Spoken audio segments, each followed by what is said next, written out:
cette tour-là, elle a une portée de 8,5 milles. Donc, en termes de kilomètres, c'est plus de 10 kilomètres. Et ce qui va se passer, c'est quand la tour elle est contaminée, elle va disperser dans l'environnement des bactéries infectieuses que tout le monde va pouvoir respirer. Okay. Donc, et là, ça crée des éclosions. Ça fait plusieurs dizaines, centaines de personnes qui vont tomber malades en même temps puis converger vers les hôpitaux. Donc, en réalité, notre machine, elle atteste l'eau. Si l'eau, elle est propre, ben, il n'y aura pas de dispersion d'aérosols dans l'air. Si l'eau, elle est contaminée, ben, il faut traiter cette eau-là pour justement éviter qu'il y ait des contaminations qui se produisent. Bonjour et bienvenue au balado Les Exportants, une initiative de Carrefour Québec International. Aujourd'hui, j'ai la chance de discuter avec Étienne Lemieux de l'entreprise BioAlert Solutions qui commercialise une solution pour la bactérie légionnelle.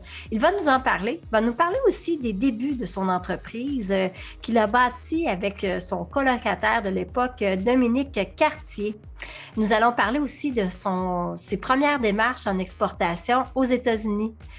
J'aimerais souligner la participation de Desjardins comme partenaire à nos balados. Merci beaucoup de votre confiance. Je vous souhaite une bonne écoute.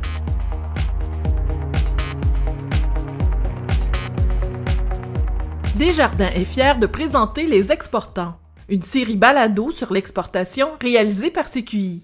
Pour du soutien avec vos services internationaux, visitez desjardins.com/entreprise. Bonne écoute! Alors aujourd'hui, je suis avec Étienne Lemieux de l'entreprise BioAlert Solutions. Comment ça va, Étienne? Ça va très bien. Très, très bien. Aujourd'hui, on parle de ton entreprise. Vous faites quelque chose quand même de super intéressant. Fait que j'aimerais ça prendre le temps de parler un peu de ton départ, parler de toi. Tu es quelqu'un qui a un doctorat en biologie, mais tu as quand même parti ton entreprise avec Dominique Cartier. Est-ce que tu peux me raconter votre histoire? Tout à fait. Donc, la compagnie, en réalité, a été designée pour répondre à un besoin marché qu'on avait identifié. Donc, moi et Dominique, on était coloc à l'époque et il y a une opportunité, donc une crise en réalité, puis qui dit crise dit opportunité pour y répondre. Une crise qui est arrivée. Et face à ça, on s'est positionné avec nos expertises, moi qui étais au doctorat, Dominique qui était à la maîtrise, en disant « Hey, je pense qu'on peut mettre notre expertise à la contribution et qu'on pourrait développer une solution qui adresserait le problème. » Le problème était assez majeur. Hein. En 2012, il y a eu un événement de contamination à la légionnelle qui a affecté 194 personnes dans la région de Québec. Et de ces gens-là, ben, il y en a 13 qui en sont décédés. Donc, c'était vraiment une espèce de problème qui venait nous chercher au niveau émotif aussi en se disant, mon Dieu, c'est pas tous les jours qu'on entend des histoires comme ça. Qu'est-ce qu'on peut faire? Et de fil en aiguille, on a décidé de créer l'entreprise. Et le premier réflexe qu'on a eu, moi et Dominique, qui est un des réflexes que je pourrais dire à tout nouvel entrepreneur d'avoir, prenez votre valise puis allez voir des gens qui ont le pain que vous voulez régler. Demandez-leur, c'est quoi la définition de la solution que vous voudriez avoir? Et ça a convergé, moi et Dominique, avec un cahier de charge qu'on a ramené dans nos laboratoires et en se disant, voici ce qu'il faut développer. Si on peut développer ça, on adresse de façon optimale le problème. Et c'est là que de fil en aiguille, on a développé l'entreprise autour de ce cahier de charge-là, qui était autour de la problématique définie par le client, qui était autour de la crise qui avait été identifiée et auquel on croyait pouvoir apporter une solution. Donc, en 2012, il y a la crise de la salmonelle. Toi, tu es étudiant, tu es avec Dominique, vous êtes dans votre salon. Là, je vous imagine. Là, vous êtes des biologistes. Puis là, vous vous dites, qu'est-ce que je peux faire pour aider, pour régler cette crise-là? C'était un peu ça la question que vous êtes posée? Oui, c'était plus en 2014 au regard de ce qui s'était passé. Il y avait aussi un autre petit élément dans l'histoire que je n'ai pas mentionné. Le beau-père de Dominique construit des tours de refroidissement. Donc c'est ça. Et là, lui a aussi dit, si jamais on pouvait avoir un outil comme ça serait fantastique. Et là, on a dit, Gérard, peut-être qu'on est capable de le faire. peux-tu me présenter à des utilisateurs? Et c'est Gérard qui nous a amenés finalement devant ces gens-là. Donc, il a participé à ce moment charnière-là. Ne pas avoir eu son appui aurait été beaucoup plus difficile d'aller cogner aux bonnes portes, obtenir les bonnes réponses. Et je pense qu'on a fini avec quelque chose de vraiment de meilleure qualité grâce au regard critique qui nous a amenés sur qu'est-ce qu'on devait développer. Vous aviez un client, en fait. Vous aviez un client qui vous expliquait son besoin. Oui, c'est ça. Puis nous amener avec des clients pour que ces clients puissent nous expliquer leurs besoins. Je me souviens, je me sentais encore, on n'avait même pas de prototype, on était encore dans l'idéation. Il faudrait que je te montre le premier one-pager du produit qu'on est arrivé chez ce client-là, qui était une espèce de Photoshop absurde de qu'est-ce que le produit pourrait assembler. Puis en disant, bien, regardez, on est en train de finaliser ça, mais on voulait savoir si ça convenait à vos besoins. C'est sûr qu'un entrepreneur va toujours prétendre des fois d'être une étape au-devant de où est-ce qu'il est vraiment, mais pour aller chercher ce qu'il a besoin pour continuer à avancer. Et ça a été très bénéfique parce que les commentaires nous ont dit, ben non, on ne développe pas la bonne chose. Voici comment il faut l'orienter. Il faut automatiser, il faut sortir l'humain, il faut avoir des plages en tout cas. Tout ça pour dire que ça l'a permis d'avoir un cahier de charge effrayant souvent, parce qu'on voit le portrait global. Mais je dis souvent, en connaissant la destination, il est plus facile d'identifier le chemin pour s'y rendre. Tandis que quand on ne fait qu'emprunter un chemin, on peut se rendre à la mauvaise destination. Donc, c'est le conseil que j'aurais pour tout nouvel entrepreneur, parler aux utilisateurs finaux, parler aux gens qui souffrent d'une situation auquel vous pensez avoir une solution. Si ces gens-là ne sont pas convaincus, arrêtez ce que vous faites. Si ces gens-là sont convaincus, pesez sur l'accélérateur puis avancez. Vous étiez étudiant. Comment avez-vous fait pour développer puis dégager du temps puis mettre des sous dans ce projet-là? C'est une portion de l'histoire qu'on compte un peu moins souvent. Donc, en réalité, moi et Dominique sommes des casse-coups. Donc, quand on s'est lancé là-dedans, moi, je terminais mon doctorat. Donc, j'ai travaillé sans salaire pendant 2 ans à développer la technologie. Dominique a fait la même chose de son côté. Les deux, on avait des emplois qu'on a eu, qu'on exerçait pendant ce temps-là. Fait que c'était les soirs, les fins de semaine, tous les temps libres passaient là-dessus. Le fait de ne pas avoir de salaire, ça ne paye pas les regions, ça ne paye pas les locaux. On a donc dû utiliser nos fonds propres. Moi, j'ai emprunté un 15 000 à mon papa pour pouvoir payer des locaux, un petit 2 mètres carrés à l'Université de Sherbrooke où on avait une paillasse, on prototypait là-bas. En parallèle, moi, Dominique, on a sorti nos cartes de crédit. J'aime pas ça dire ça, mais c'est vrai.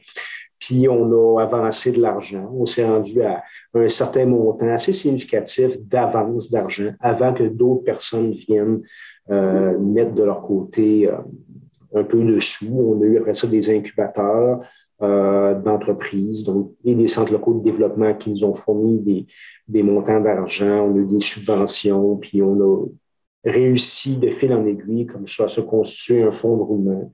Puis après ça, une équipe. Puis après ça, d'aller chercher notre première ronde de financement en 2016. Aujourd'hui, vous avez quand même une équipe d'environ 17 employés? Oui, tout à fait, 17, puis on devrait croître encore dans les prochaines semaines. Puis si j'ai pu constituer cette équipe-là, c'est en grande partie à cause du support entrepreneurial provenant des paliers gouvernementaux, des centres locaux de développement, des actionnaires aussi qui sont des financiers en équité qui croient aux produits, qui ont injecté du capital. Donc, c'est tout un micro-environnement qu'il faut créer autour d'une entreprise pour supporter chacun des étapes de développement. Et ce développement-là va continuer. Donc, on demande à nos supporters de continuer à nous supporter dans ces prochaines étapes.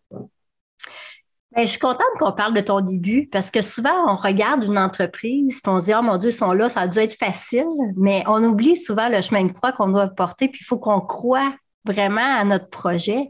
Comment s'est passée la première commercialisation, les premières ventes pour vous autres? Je me rappelle beaucoup de souvenirs à travers tes questions. On a signé le premier financement en 2016. Et en 2016, on avait une clause au niveau du financement 50-50. Donc, il y avait un milestone à atteindre. Et la pression financière est pas mal la pression qui met le plus de motivation dans la tête d'un entrepreneur. Donc, on arrivait à un point de rupture de cash flow. Donc, certains vont se reconnaître là-dedans, où l'on devait atteindre le milestone suivant. Puis moi, je disais, on n'est pas prêt à commercialiser. Mais si je ne commercialisais ça, je n'avais pas d'entreprise parce que je n'avais plus d'argent pour payer mes employés. Donc là, j'ai dû forcer à dire, OK, on va aller le vendre. Je prends ma valise, puis là, je tombe en démarchage client. J'ai un client chez qui ça résonne et il s'est commis à acheter un produit. Donc, je veux juste le souligner parce que c'est un client que je considère comme exceptionnel qui est Domtar à Windsor. Donc, Domtar s'est commis à acheter un premier produit. Moi, ça l'a convergé vers quoi? Vers l'obtention de mon papier qui a pu aller décaisser la deuxième portion du financement qui m'a permis de continuer mes activités. L'histoire du développement de BioAlert est semée d'histoires comme celle-là, où des fois on s'approche du coin de la falaise, puis que ça crée chez l'entrepreneur l'urgence de changer, que ce soit pour moi de dire, OK, je vais commercialiser. Parce que dans la tête d'un scientifique comme moi, mon produit ne sera jamais parfait. C'est sûr. L'atteinte du MVP, du produit minimum viable, que j'appelle souvent, bien, on l'a, mais on veut lisser ceci, on veut améliorer cela, on veut faciliter une utilisation, mais il faut toujours se poser et encore là se rappeler qu'il faut se mettre dans les bottes du client et dire, est-ce que le produit a atteint le MVP? Si la réponse est oui, il faut faire tester le produit par un premier client. Et si c'est un premier client qui est payant, bien là, ça prouve que la valeur que vous apportez justifie tout ce que vous avez fait auparavant. Donc, c'était un de mes plus grands défis, c'est de vendre un MVP à un client. Et ce client-là, aujourd'hui, je peux vous dire, il va être rendu dans sa 5e année d'utilisation de ce même produit-là. Donc, ce produit-là qui me rendait si stressé, OK, à dire qu'est-ce qui va se passer, est-ce qu'il va rendre la valeur qu'il doit rendre?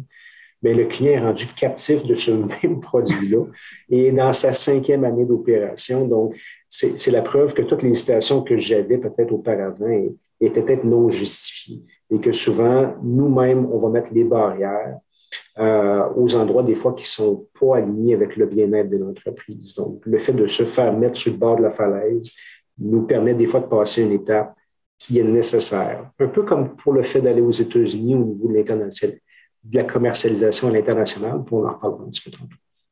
J'aimerais ça qu'on parle du produit. Explique-moi ça, là. Comment ça fonctionne?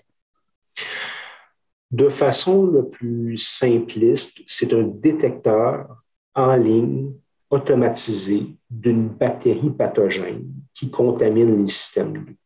Donc, en réalité, on peut voir ça comme un système anti-incendie, un système d'alerte qui est tout le temps en action. Et lorsqu'il y a une contamination à une certaine bactérie dans l'eau, par exemple des systèmes d'eau chaude ou l'eau des tours de refroidissement, bien, le produit va déclencher une alerte permettant d'intervenir juste à temps. Donc, on est dans la prévention de contamination puis de conséquences financières, morales, environnementales, basées sur un nouvel outil qui n'existait pas, qui fait la surveillance à la place de l'utilisateur. Donc, le produit, si je veux le résumer autrement, c'est une boîte en métal qui est mise dans une salle des machines à côté du réseau d'eau, puis qui fait le prélèvement de cette eau-là, puis qui en fait une analyse biochimique basée sur une méthode qu'on a développée. Puis le produit est connecté, donc lève des alarmes ou crée des interventions chez le client pour résoudre la situation. Donc, ça résume un peu le produit dans sa nature. Donc, parce que là, vous êtes aux États-Unis, là, dans des bâtisses où est-ce qu'il y a des touristes là, qui vont. Là. Donc, les gens, si je comprends bien, si quelqu'un a la maladie, la salmonelle, quand il respire, ça s'en va dans l'air, c'est récupéré par le système le système de ventilation, c'est ça? Puis l'eau s'en va dans la machine. L'eau est testée dans la machine, puis on peut voir, oh, il y a des bactéries dans l'air à cet endroit-là, il faut semer l'alarme. Est-ce que c'est un peu ça? Oui, c'est un peu ça, mais c'est encore pire que ce que tu viens de dire. C'est pire que ça. Une tour de refroidissement est toujours à l'extérieur du bâtiment, généralement sur le toit. Cette tour-là, elle a une portée de 8,5 milles. Donc, en termes de kilomètres, c'est plus de 10 kilomètres. Et ce qui va se passer, c'est quand la tour elle est contaminée, elle va disperser dans l'environnement des bactéries infectieuses que tout le monde va pouvoir respirer. OK. Donc, et là, ça crée des éclosions. Ça fait plusieurs dizaines, centaines de personnes qui vont tomber malades en même temps puis converger vers les hôpitaux. Donc, en réalité, notre machine, elle atteste l'eau. Si l'eau, elle est propre, ben, il n'y aura pas de dispersion d'aérosols dans l'air. Si l'eau, elle est contaminée, ben, il faut traiter cette eau-là pour justement éviter qu'il y ait des contaminations qui se produisent. Donc, notre machine, bien qu'on analyse que l'impact de la bactérie soit dans l'air qui est respiré, la machine analyse l'eau et permet de détecter la présence de la bactérie pour que les gens puissent traiter cette eau-là. Il faut comprendre que ces systèmes-là sont toujours en traitement permanent, mais ils sont affectés par la température, la présence de pollen, il peut y avoir un bris au niveau du système. Donc, ce bassin d'eau-là qu'on tente de traiter, bien, on ne le contrôle pas aussi bien qu'on pense. Donc, d'avoir l'alerte au bon moment permet de faciliter sa gestion, un peu comme lorsqu'on fait des tests de piscine pour prévenir finalement qu'elle devienne verte. C'est un peu le même principe. S'il n'y a personne qui ne va observer ou ne teste la piscine, bon, on a beaucoup plus de chances de l'échapper. Mm-hmm. Le danger avec la légionnelle, c'est que le jour où est-ce qu'on l'échappe, ben, c'est des outbreaks. Je peux donner l'exemple du cas de Toronto qui est arrivé aussi. C'est 23 morts qu'il y a eu à cause d'une seule installation de refroidissement. C'est le genre d'impact qu'on ne peut pas se permettre comme société, surtout dans un contexte encore plus post-COVID où la santé a pris d'autant plus d'importance pour nous. Donc, il y a une personne de malade, la personne contamine l'eau, elle s'en va à plusieurs une bonne périphérie autour là, du système. C'est ça qui contamine par les gouttelettes dans l'air, en fait, là, les gens autour. C'est un peu ça? Exactement. Petite nuance que je pourrais apporter, la légionnelle, elle est partout. Donc, t'en as dans le sol, dans les rivières, dans les lacs. On pourrait quasiment dire qu'elle est omniprésente. Okay. Par contre, elle n'est pas dangereuse tant que tu n'inhales pas cette bactérie-là. Donc, ce qu'il faut, c'est contrôler la vaporisation de l'eau qui est contaminée à la légionnelle. Et cette eau-là se contamine lorsqu'il y a beaucoup de nourriture présente, donc la bactérie va pousser, ou lorsque l'eau est maintenue à une certaine température. Un bon exemple que je peux te donner, c'est les fameuses tanks à eau chaude. Oui. On dit n'allez pas jouer sur la température de votre système d'eau chaude. Mm-hmm. La raison, c'est que si vous diminuez cette température-là, la bactérie va pouvoir se développer. Et vous, après ça, vous allez prendre une douche. Et là, vous allez vous exposer aux aérosols, puis vous allez tomber malade.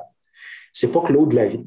Pourtant, on pourrait se dire que c'est de l'eau de la ville, c'est une tank à eau chaude qui est neuve, mais elle est partout, cette bactérie-là. Lorsqu'elle a les conditions favorables, nourriture, pollen, température, elle va proliférer. Donc, en aucun temps, il faut aller modifier la température de cette tank à eau chaude pour essayer de sauver quelques dollars d'électricité parce qu'on peut s'exposer à une croissance de la bactérie. Qui sont vos clients? Nos clients sont principalement des industriels. Donc, on parle d'industriels. Il y en a certains que je peux nommer, d'autres que je ne peux pas nommer. Domtar, je l'ai mentionné auparavant. On a des usines pétrochimiques. On a des aciéries, des alumineries. On a des entreprises à la transformation alimentaire. Donc, ça, c'est un créneau très industriel. On a un deuxième créneau qui est beaucoup plus les bâtiments, bureaux, les gratte-ciels, notamment au centre-ville de Montréal, où ces bâtiments bureaux-là ont souvent des gros systèmes de refroidissement qui sont aussi à risque pour la légionnelle, mais ils ont aussi des systèmes d'eau chaude. Donc, on fait le dépistage des deux systèmes eau chaude pour les douches et en parallèle pour le refroidissement. On a des créneaux de marché qu'on essaie de développer, notamment les centres hospitaliers. Donc, on a plusieurs soumissions, plusieurs projets en cours, mais on n'a pas encore de clients dans les centres hospitaliers. J'ai des entreprises pharmaceutiques aux États-Unis qui sont clients de mon produit. Donc, en réalité, les clients potentiels, c'est toutes les entreprises qui ont des systèmes d'eau à risque de développer de la légionnelle et qui ont à cœur la santé et la sécurité de leurs employés. En 2012, la crise qui est arrivée, c'était lié à la nourriture. on retrouvait la légionelle dans la nourriture. C'est comme ça que les gens ont été contaminés ou c'est vraiment c'est par l'air? C'est vraiment ça, là? Absolument. Donc, c'est pas par la nourriture. L'événement de 2012, si on veut faire une espèce de retour dans le temps, c'est au mois de juillet, il y a une première victime qui a été à l'hôpital Convergé, qui a fini par décéder. Et après ça, il y a eu l'enquête de la santé publique. Ce qu'on s'est rendu compte, la santé publique a dû aller dans les installations. Donc, ils ont trouvé 70 tours de refroidissement dans le secteur. Et là, c'est vraiment comme une chasse aux sorcières. Donc, les cas de légionellose popaient un peu partout dans la ville de Québec. Ils ont sorti une carte. On dit, ces gens-là, où est-ce qu'ils travaillent, où est-ce qu'ils habitent? Ils peuvent avoir été contaminés 20 jours avant d'être hospitalisés. Fait que nous, on été dans les 20 derniers jours et ils ont fait des cercles concentriques pour essayer de dire, il y a tant de personnes qui ont été là, tant de personnes qui ont été là, et ils ont identifié des hotspots de risque. Et après ça, ils sont arrivés avec leur véhicule, ils ont rentré dans les bâtiments, ils ont fait des prélèvements. 70 bâtiments ont été inspectés et dépistés pour la légionelle. 50% de ces bâtiments-là étaient contaminés. Ah, OK. Ils ont pu, après ça, pousser plus loin les analyses, puis relier les décès, les cas à un bâtiment particulier, sans nécessairement 100% invalider les autres bâtiments. Et après ça, ils ont fait le traitement de tous ces systèmes-là.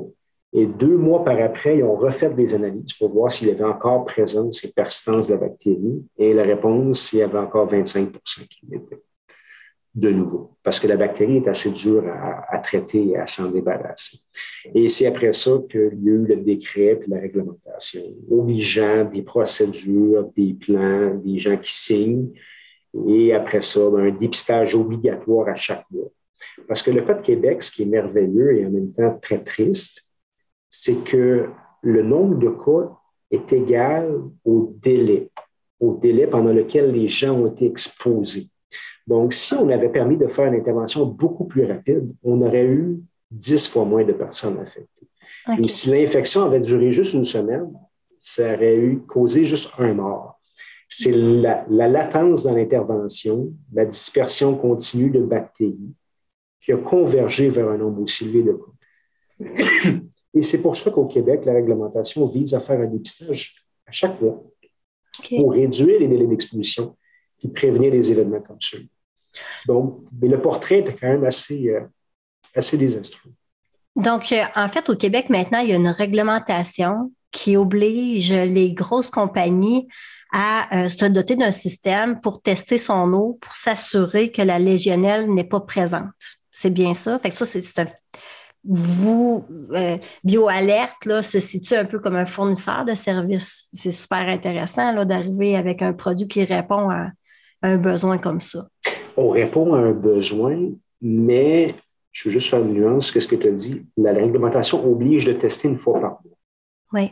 Donc, en réalité, il n'y a personne qui achète mon produit pour tester les eaux juste une fois par mois. Okay. Parce que la méthode, le statu quo, qui est d'envoyer ça au laboratoire, c'est beaucoup moins dispendieux. Nous, l'approche qu'on amène, c'est d'automatiser la surveillance grâce à nos robots pour monitorer la qualité d'eau en continu. Donc, on prend l'approche puis on la pousse beaucoup plus loin en disant, d'accord, si vous faites un test une fois par semaine, une fois par mois selon la réglementation, vous pouvez quand même avoir des valeurs élevées. Vous pouvez exposer la population. Vous pouvez, je m'excuse, mais tuer des gens. Parce que votre délai d'intervention est beaucoup trop long. Avec un outil comme le mien, votre fréquence est beaucoup plus élevée. Vous allez prévenir le développement de contamination. Vous allez prévenir l'exposition des gens. Donc, vous n'aurez ni malade ni mort associé à l'opération de votre système. Donc, on peut le voir un petit peu comme un système anti-incendie. Le système anti-incendie ne vise pas qu'à réduire les dommages sur le bâtiment lorsqu'un feu arrive. Surtout, il permet de faire sortir les gens et d'éviter que les gens soient incommodés par le feu ou la fumée. Il faut voir BioAlert comme un peu ce même outil-là, où est-ce qu'on permet l'intervention avant un dommage. Donc, l'approche, elle est complètement différente et je suis fier d'annoncer, parce que c'est une excellente nouvelle que j'ai eue ce matin, que l'organisme WELL, Health and Safety, vient de reconnaître l'approche de BioAlert dans l'aspect de prévention de santé et sécurité des bâtiments. Donc, c'est un courriel que j'ai reçu ce matin qui nous confirmait qu'on avait obtenu cette certification-là pour un prestigieux bâtiment à Montréal auquel on était installé. Donc, et nous, on a un blueprint par après pour pouvoir apporter cette certification-là à d'autres propriétaires immobiliers. Donc là, vous avez le vent dans les voiles depuis 2016, que ça roule bien, là, que vous commercialisez, si je ne me trompe pas. Là, vous êtes rendus aux États-Unis maintenant. On avait fait ensemble, là, mon équipe et ton équipe, là, une qualification de marché. On avait ciblé, entre autres, la Californie, New York semblait intéressant. Puis là, maintenant, vous êtes aux États-Unis. Là. Vous êtes où aux États-Unis? On est au New Jersey et à New York. Donc, on est dans les deux États. À ce niveau-là, j'essaie de reprendre ta question un petit peu dans l'ordre. Donc, on a fait l'analyse de marché avec vous. On a obtenu énormément d'informations de qualité sur le nombre de clients, leur segmentation géographique. Tout ça, ça a permis d'établir un plan d'action qui d'ailleurs est établi avec vous. Et on a dû faire un choix parce que c'est tellement grand comme marché pour nous qu'il fallait être stratégique en fonction des capacités financières de l'entreprise, de la proximité. Donc, tu as raison, Californie, Texas et New York étaient les hubs les plus intéressants pour nous. On a ciblé New York dû à la facilité, la proximité et peut-être la concentration au kilomètre carré de gratte-ciel qui favorise aussi grandement, parce qu'avec un seul représentant, on peut couvrir quasiment 12 000 systèmes. Donc, c'est un très grand potentiel. L'étude de marché en question a eu beaucoup d'acquis. On avait un acquis au niveau solidifier notre demande de financement. On était en deuxième ronde de financement. Donc, on a pu avoir des données aussi très, très intéressantes, souvent dures à acquérir par des recherches Google pour pouvoir mieux documenter le potentiel de la technologie. L'autre chose, ça nous a donné un roadmap de quoi faire par étape, puis de où regarder pour identifier des leads, où sont les réseaux, où sont les associations, quelles sont les foires. Fait qu'il y a eu ces avancées-là aussi pour orienter une stratégie de commercialisation qui était conséquente. Donc, tout ça a convergé finalement vers un plan qui a été débuté. Le COVID, comme tout le monde l'a vécu, a complètement créé quelque chose d'assez bombe nucléaire sur le marché. Donc, on a dû faire une pause là-dessus et attendre un petit peu que la poussière retombe. Et jusqu'au moment où on s'est dit, c'est le temps de réexécuter ce plan-là. Donc, expédition des équipements aux États-Unis avec les partenaires qui avaient été identifiés. Et maintenant, on en est là avec, je vous dirais, un focus commercial autour de 60-70% vers le marché américain au niveau des efforts, des budgets qu'on met. Si tout va bien, je devrais avoir 3 nouveaux distributeurs signés avant la fin du mois d'avril sur le territoire américain parce que on a confirmé l'appétit, on a bien identifié, qualifié les meilleurs partenaires. Fait que le plan était linéaire, il n'a pas été à tâtons. Souvent, en tant qu'entrepreneur, on est opportuniste. C'est pas parce que tu as une opportunité que tu dois la saisir. Et si tu peux t'asseoir, réfléchir, faire un plan structuré, bien après ça, c'est facile de l'exécuter. Ce qui est difficile, c'est de bâtir l'avion en vol. Donc, c'est pour ça que je dis souvent, arrêtez au sol, réfléchissez à où vous voulez aller, puis après ça, il reste qu'à exécuter. Et ça, c'est la partie qui est la plus simple. Comment ça se passe, ce démarchage pour les États-Unis? Très difficile dans la mesure où on a deux éléments, on va dire, distincts qui rendent le démarchage plus difficile. Donc, aux États-Unis, on n'a aucune, on va dire, crédibilité, on n'est pas connu, on a une approche innovante, nouvelle, qui, elle non plus, n'est pas connue. Donc, il faut faire de la sensibilisation, de l'éducation, de la démonstration. Donc, c'est plus dur d'ouvrir et de maintenir un dialogue actif. Car nous ne sommes pas une commodité, on n'est pas une substitution facile. On ajoute quelque chose qu'il ne faisait pas avant. Donc, il y a cette difficulté-là à pouvoir percer. L'autre chose, peut-être aussi, c'est de parler aux bons preneurs de décision. Quand vous avez les multinationales à qui vous voulez parler, au vice-président, vous comprenez qu'il ne suffit pas d'un courriel pour pouvoir lui parler. Souvent, il y a plusieurs échelles à monter avant d'avoir une rencontre avec ce preneur de décision-là. Et l'accès aux clients, je trouvais qu'ici au Québec, c'était plus facile. Parce qu'on se positionnait comme hey, entreprise technologique, on est du Québec, avez-vous un petit 20 minutes, je pense que je peux vous aider. Puis j'avais de la réceptivité. Mais aux États-Unis, c'est beaucoup de lettres mortes envoyées par courriel. Donc là, il faut être plus original. Même, je vous dirais, un petit peu plus agressif dans les approches qu'on va faire. Un petit peu moins, je suis là pour vous aider, mais beaucoup plus, vous avez un risque opérationnel important. Qu'est-ce que vous en faites? Donc, il fallait changer un peu la façon d'approcher les gens et plus je vais dans une stratégie alarmiste avec le client, surtout aux États-Unis, meilleure la réceptivité est. Parce qu'on dirait que je monte dans le niveau de priorité de la personne en disant il faut que je m'occupe de ça.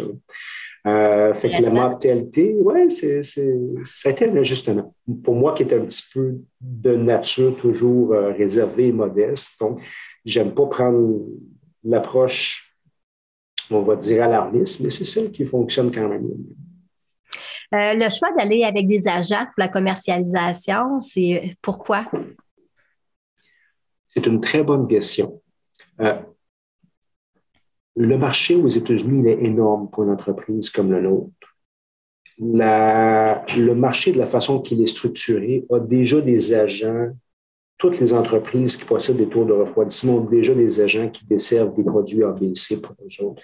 Donc, j'avais un choix en tant qu'entrepreneur, soit investir en commercialisation, monter une équipe, supporter cette équipe-là et tout, pour pouvoir faire de l'introduction client, l'identification de leads, puis converger vers des ventes, ou de prendre des agents manufacturiers qui, au jour zéro, ont un coût nul, parce que je ne les paye pas, je les paye seulement lorsqu'ils vendent, et d'identifier les bons agents, puis de leur mettre le produit dans les mains pour qu'eux puissent faire de la revente.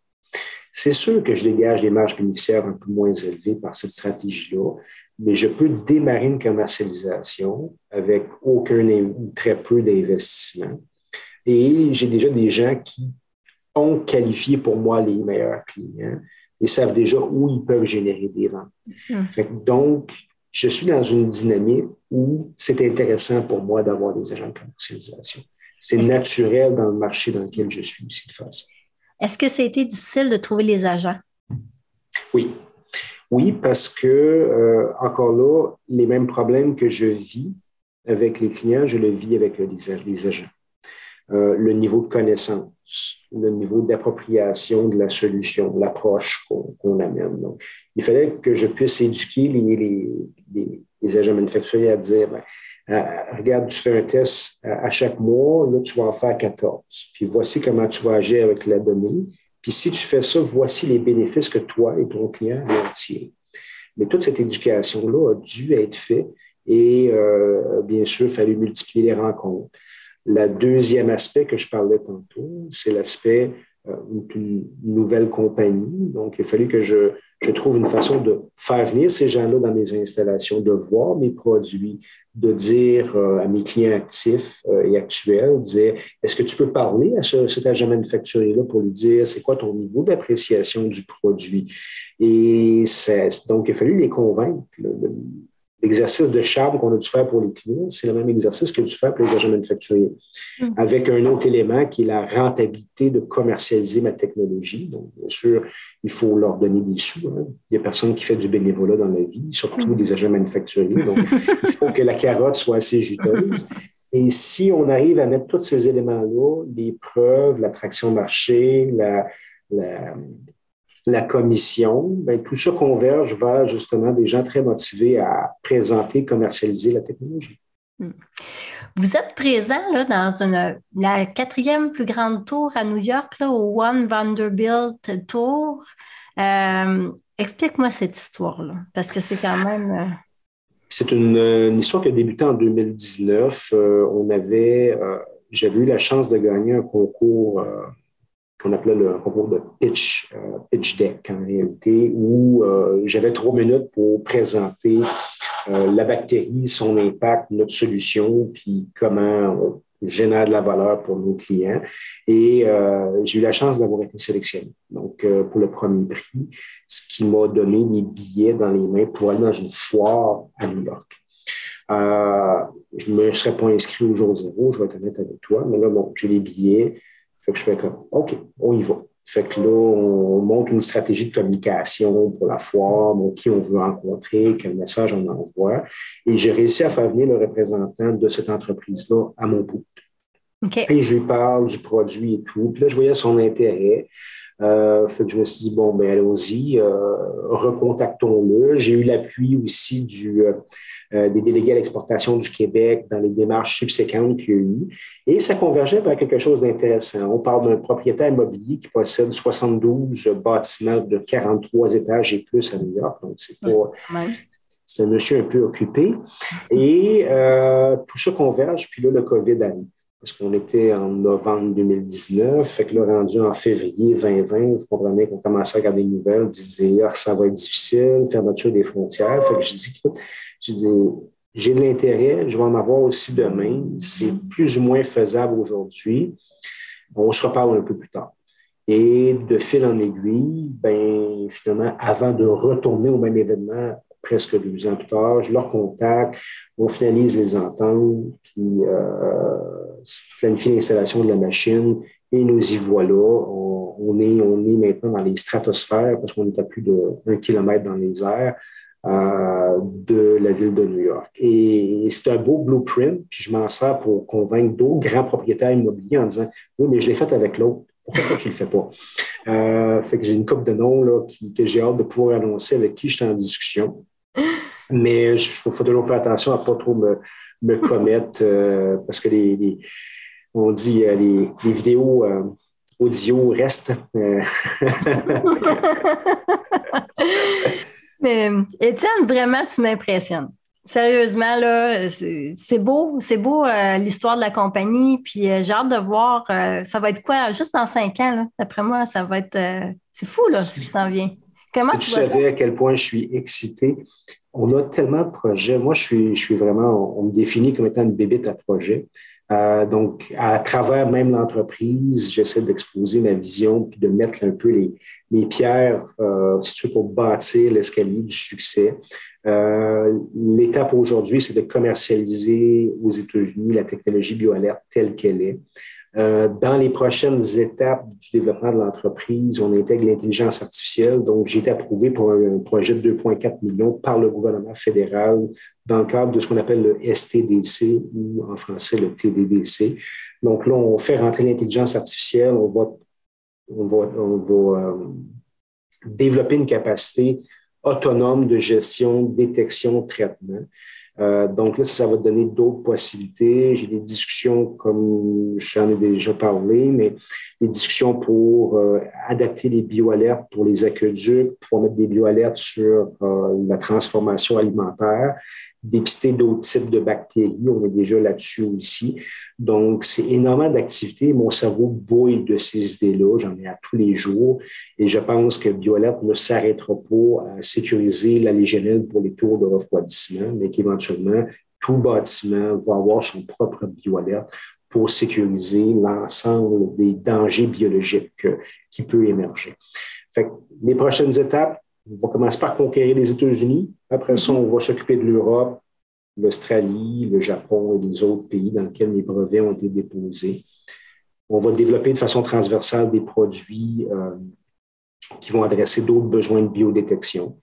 Et après ça, on va pouvoir participer à la réduction de l'impact carbone via l'intelligence artificielle qui va permettre d'automatiser et de gérer de façon très, très ligne l'utilisation des produits chimiques.